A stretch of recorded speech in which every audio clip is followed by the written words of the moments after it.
hoje nós estamos aqui no consultório da doutora Patrícia Tomazelli, que é ginecologista obstetra e especialista em sexologia pela Universidade de São Paulo, porque dia 6 de setembro é dia do sexo e esse vai ser o assunto de hoje. Doutora Patrícia, um prazer te receber aqui no programa. Obrigada pelo convite, Nick. Dia 6/9.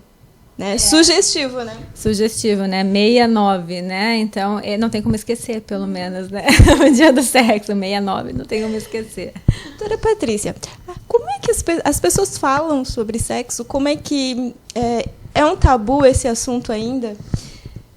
Hoje em dia o sexo ainda é um tabu, como é que eu te dizer, dependendo da região que a gente vive, né? No país, os grandes centros, as pessoas já têm um pouco mais de liberdade de falar, só que isso é variável, depende muito da faixa etária, depende muito da região onde a gente vive. Aqui na nossa região que a gente vive, a cultura é alemã, geralmente uma criação mais castrativa, ainda se tem um tabu, mas graças a Deus, hoje em dia as pessoas têm abordado mais esse assunto, principalmente no consultório, elas vêm se questionando mais, abrindo seus problemas, para a gente tentar conseguir trabalhar isso e tentar resolver. Mas eu acho que sexo sempre vai ser tabu em algum aspecto, mas é o que eu sempre digo, quando tem um parceiro fixo, quando a gente tem alguém que a gente possa contar, não deve haver restrições, né? A gente tem que saber conhecer seu próprio corpo, tem que usar dele.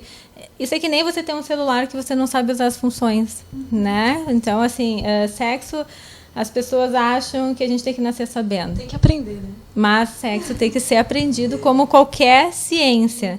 Você pode fazer o básico, se você não estudar e não aprender, ou você pode estudar, aprender e conhecer o seu corpo e usufruir melhor do seu corpo e ter um sexo mais prazeroso, mais saudável, né? E para isso a gente tem os profissionais que a gente pode recorrer. Boa. Doutora, como é que anda o comportamento sexual do brasileiro?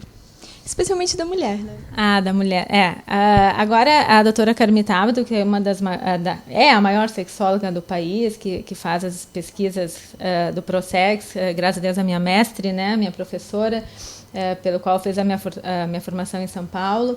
Ela fez a pesquisa Mosaico, que saiu agora em 2016, então a gente tem os dados fresquinhos, né? E o que a gente vê? Que o brasileiro... eles ainda têm assim, um probleminha de assincronia, né? Os últimos dados que foram publicados, perguntas como, né? Assim, você está satisfeito com sua vida sexual?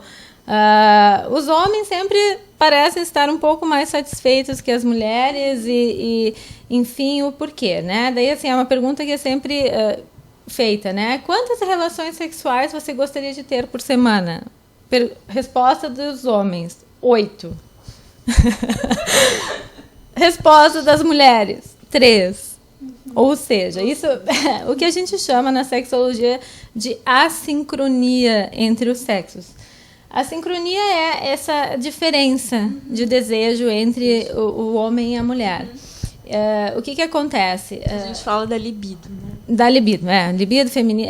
Esse é um problema que a gente, a cada 10 pacientes que entram no meu consultório, eu acredito que entre 6 a 7 vem um reclamando disso, né? E o que eu digo assim, a sincronia é essa diferença entre os sexos. Eu acho que o dia que, assim, os seres humanos entenderem essa diferença, a gente vai ter muito menos problemas conjugais, muito menos problemas de separação em relação ao sexo, né? Porque, assim, hoje em dia a gente vê muito problema entre casais por causa da assincronia. O que é? Essa diferença. O marido quer ter mais relações, a mulher quer ter menos, daí um fica cobrando do outro. Virou uma guerra, né, dos sexos, essa questão sexual do casal. Mas, às vezes, orientações, tanto da mulher quanto do parceiro, do marido, resolve 80% dos problemas, né, de libido e de relacionamento, né, conjugal. Exatamente, até porque a mulher tem um pico de libido por mês e o homem tem um diário. Isso é uma coisa, uma constatação triste, assim, quando eu falo minhas palestras, assim, o homem, infelizmente, assim, ou felizmente, é uma desvantagem, na verdade, da mulher perante ao homem, que o homem, ele tem um pico diário de testosterona, eu brinco que é irritantemente entre as 8 e 9 da manhã, porque é a hora que a mulher quer estar dormindo, né, então a gente, né, e ele tá lá 1000. E a mulher tem um pico por mês, que seria no período ovulatório. E aí que vem o grande problema. E o que a gente pode fazer? O problema é que eu digo assim, no período ovulatório, porque para quem ovula. Porque hoje a maioria das mulheres não ovulam mais por conta dos contraceptivos orais. Então, assim, aquele um pico que a gente tinha... Nem existe mais. Então, assim... e não é só os contraceptivos orais, a gente tem uma série de medicamentos que diminuem a libido feminina. Doutora Patrícia, muito obrigada pela entrevista, adorei. E te espero mais vezes aqui no programa, porque esse assunto tem muito assunto. Isso aí rende uns 20, 30 para mim. Rende um programa só para mim, Nick. Cuida que eu vou roubar o teu espaço. Te espero mais. Bom, obrigado pelo convite e um feliz dia do sexo para todo mundo. Feliz dia do sexo. Heaven